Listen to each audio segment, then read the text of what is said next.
আমাৰ অসমত এই যে কয় যে হাতীৰ দেখুৱা দাঁত খোৱা দাঁত বেলেগ বেলেগ আমাৰ অসমত ভাষণ বহুত হল কৰা বহুত হল এতিয়া যে মই এই কথাখিনি কৈ আছো এইখিনিৰ পাছত মোকো ক'ব যদি সামাজিক মাধ্যমত এতিয়া দেখিছো এইকেইটা দিন সামাজিক মাধ্যমত ভিডিঅ'বোৰ যেতিয়া গৈছে তলত কিছুমান মন্তব্য আহিছে আধ্যাত্মিক কথা কোৱাৰ লগে লগে মোক সুধিছে কিছুমানেতো তই সম্বোধন কৰি সুধে কিছুমানে সুধিছে যে তই নিজে শৰণ ললিলে নাই সেই সকলক কওঁ যে মই চতুৰ্থ শ্ৰেণীতে গুৰু সেৱা লৈছো সপ্তম শ্ৰেণীতে মই শৰণ লৈছো গুৰুজনাৰ ওচৰত গতিকে সেই শৰণ অন্তত বুকু ডাঠ কৰি ক'ব পাৰো যে এই অসম ভূমিত জগতগুৰু শ্ৰীমন্ত শংকৰদেৱ গুৰুজনাৰ নীতি আদৰ্শৰে পৰিচালিত হোৱা নৱ বৈষ্ণৱ ধৰ্মৰ মই এগৰাকী বৈষ্ণৱ মই সেইটো বুকু ডাঠ কৰি ক'ব পাৰো আৰু সেই গুৰুজনাৰ নামেৰে প্ৰতিষ্ঠা কৰা এই শংকৰদেৱ শিশু বিদ্যা নিকেতনৰ প্ৰতি মোৰ সেইবাবেই টান আছে গতিকে আমি কথা যেতিয়া কৈছো তাৰ সমান্তৰালকৈ আমি কাম কৰিবলৈ চেষ্টা কৰিছো আপোনালোকে হয়তো কৰক যদি কোনোবাই আপোনাক আঙুলিয়াইছে নহয় সেই উত্তৰটো আপুনি দিবলৈ চেষ্টা কৰক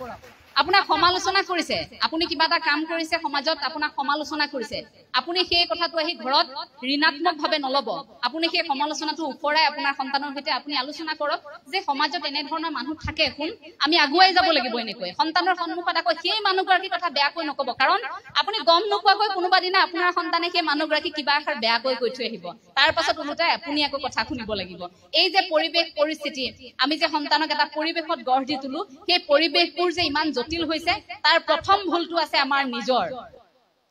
এই যে আমাৰ অসমীয়া মানুহৰ এটা ধাৰণা থাকে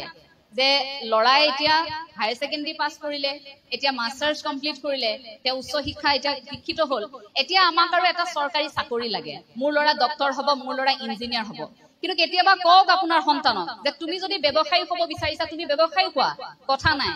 তুমি যদি নাচিব বিচাৰিছা তুমি নৃত্যশিল্পী হোৱা কথা নাই আমি দুখী নহওঁ তুমি যদি বাদ্যযন্ত্ৰ তুমি ইমান ৰাগ তুমি বাদ্যযন্ত্ৰী হ'ব বিচাৰিছা তুমি বজোৱা আমাৰ আপত্তি নাই কিন্তু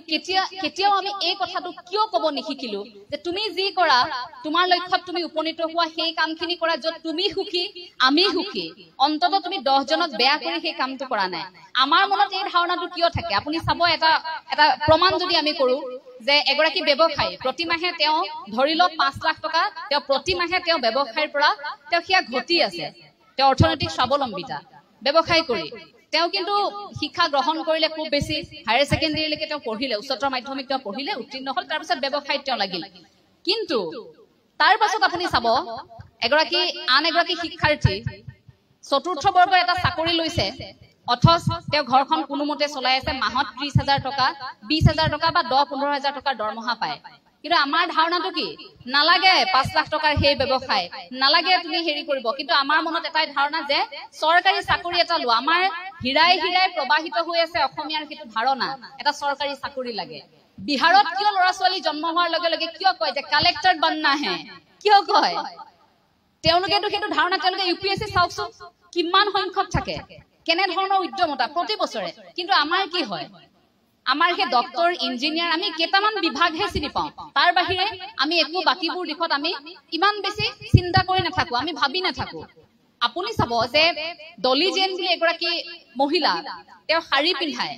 অকল শাৰী পিন্ধাব জানে তেওঁ 350টা প্ৰকাৰৰ শাৰীখন পিন্ধাব জানে আৰু এবাৰ এখন শাৰী পিন্ধাওতে তেওঁ প্ৰায় 5 লাখ টকা লয় নিতা আম্বানী কৌকিদিনা শাৰী পিন্ধাইছে তেওঁতো আৰ্থিকভাৱে স্বাৱলম্বী হয়নে নহয় তেওঁ স্বাৱলম্বী আপুনি ধনীৰাম চেতিয়াৰ কথা চাওক যোৰহাটৰ এগৰাকী কৃষক তেওঁৰ অকণমানি এটি সন্তান আছে তেওঁ খেতিৰ কথা ইমানেই জানে আপুনি আচৰিত হৈ যাব তেওঁ জানে অমিতা গছত কি সাৰ দিব লাগিব তেওঁ জানে যে কোনবিধ আম লগালে বৰ্তমান অসমত চাহিদা বেছি আছে কোনবিধ আমৰ দাম বেছি ধনীৰাম চেতিয়াৰ এটি সন্তান ধনীৰাম চেতিয়া আজিৰ তাৰিখত অসমৰ এগৰাকী কৃষক বন্ধু বুলি সকলোৱে জানে কিন্তু আমি অসমীয়াই তেওঁক চিনি নাপাওঁ আমি নাজানো তেওঁৰ বিষয়ে জানিবলৈ ইচ্ছা নকৰো কাৰণ তেওঁ কৃষকে যাদৱ পায়েঙক এটা অনুষ্ঠানতহে সম্বৰ্ধনা জনোৱা হয় এটা অনুষ্ঠানত অকণমান সময়ৰ বাবে সম্বৰ্ধনা জনায় তাকো এনেকুৱাও সময় মই দেখিছো গুৱাহাটী বিশ্ববিদ্যালয়ত এদিন এটা ঘটনা হৈছিল সেইদিনা যাদৱ পায়েঙক মতাৰ বাবে হ'ব দিয়ক আৰু অনুষ্ঠানটোত মই নাযাওঁ কোন আছে সুধিছে সুধাৰ পাছত যাদৱ পায়েঙহে আহিব হ'ব আৰু সাধাৰণ মানুহৰ লগত একে শাৰীতে বহিবলৈ কিছু উচ্চাকাংক্ষা থকা ব্যক্তিয়ে বেয়া পায় এই যে টকাৰ গৌৰৱ অহংকাৰ কিছু লোকৰ থাকে সেই সকলে বেয়া পায় তেওঁলোকে বৃত্তিমুখী শিক্ষাৰ কথা তেওঁলোকে কয় মেলে মিটিঙে ঠিকই কয় কিন্তু ঘৰত গৈ নিজৰ সন্তানকে হেতুৱে ক'ব তুমি সমাজত এখন উচ্চ আসন লোৱা তুমি এই পদবিটো লোৱা এই পুৰস্কাৰটো আজুৰি আনা সেই প্ৰেছাৰাইজটো সেই হেঁচাটো আমি আমাৰ সন্তানক আমি প্ৰয়োগ কৰি থাকো বৃত্তিমুখী শিক্ষাৰ কথা কওঁতে আপুনি চাব এই মই হাতত লৈ থকা কলমটো ইউটো এটা কোম্পানীৰ এইটো এটা প্ৰডাক্ট ইউ চাবচোন আজিৰ দিনটোত এতিয়া হয়তো আমি কথা কৈ থাকোতে ছেকেণ্ডত কিমান লাখটা কলম এতিয়া নিৰ্মাণ হৈ আছে সেই কলমটো প্ৰতিগৰাকীয়ে ক্ৰয় কৰিছে কলমটো ক'ৰ পৰা আহিছে এটা উদ্যোগ তাত নিয়োগ হ'বৰ বাবে আমি তাৰ বাবে সাজু হ'ব নোৱাৰো নেকি আজিহে অসমত সেমিকণ্ডাক্টৰ প্ৰকল্পৰ কথা চিন্তা কৰিছে যিটো কথা আজিৰ পৰা বহু বছৰ আগতে অসমত চিন্তা কৰিব লাগিছিল অসমত কি নাছিল অসমত চাহ আছিল অসমত তেল আছিল কি নাই অসমৰ লিচু আজি বাহিৰলৈ যায় কিন্তু আমি তাৰ মূল্যটো বুজি নাপাওঁ অসমৰ শিপিনী হেমপ্ৰভা চুটিয়া আজিকালি অসমীয়া বোৱাৰীয়ে তাঁত বব নাজানো বুলি গৌৰৱ কৰে নাজানো নহয় বোৱা কটা কি হয় চিনি নাপায় তুলঠা কি তাঁত বব নাজানে কেনেকৈ লগাই কি কথা নাজানে কিন্তু বাহিৰৰ পৰা পলিপাটৰ কাপোৰযোৰ ঠিকেই কিনি আনিব হয়নে আমি আনক কৈ থাকিলে নহব আমি নিজেনো তাঁতখন কেনেকৈ বব পাৰিছো আমি শিকিছো নে কেনেকৈ তাঁত বয় আমি জানো নে বস্ত্ৰশিল্প উদ্যোগটোৰ কথা হেমপ্ৰভা চুটিয়াক এতিয়া সন্মান জনোৱা হৈছে তেখেতৰ দৰে শিপিনী অসমৰ চুকে কোণে আৰু আছে আমি অসমীয়া শিপিনী বিলাকে সেই কথাটো নাজানো যে আমাৰ মুগাৰ কাপোৰযোৰ আমাৰ পাটৰ কাপোৰযোৰ বাহিৰত কিমান বেছি দাম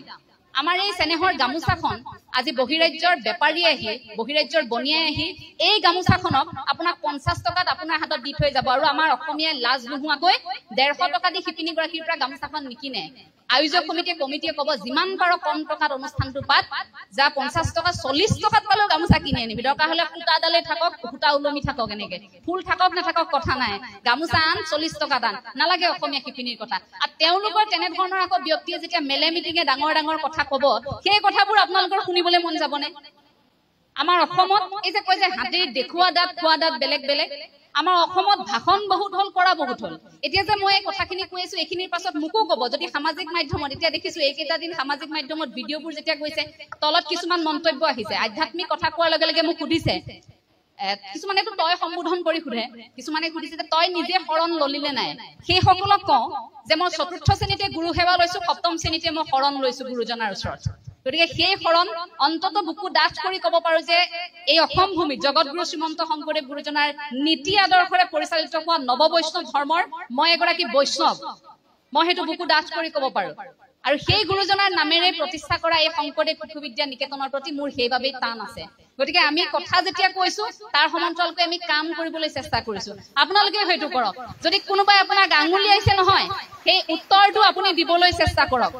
আপোনাক সমালোচনা কৰিছে আপুনি কিবা এটা কাম কৰিছে সমাজত আপোনাক সমালোচনা কৰিছে আপুনি সেই কথাটো আহি ঘৰত ঋণাত্মকভাৱে নলব আপুনি সেই সমালোচনাটো ওপৰাই আপোনাৰ সন্তানৰ সৈতে আপুনি আলোচনা কৰক যে সমাজত এনে ধৰণৰ মানুহ থাকে কোন আমি আগুৱাই যাব লাগিব এনেকৈ লগতো কথাখিনি নিশ্চয় শুনিলে হয় সঁচাকৈ আমাৰ সমাজত কিছুমান মানুহ আছে যে বেলেগৰ সমালোচনা কৰি খুবেই ভাল পায়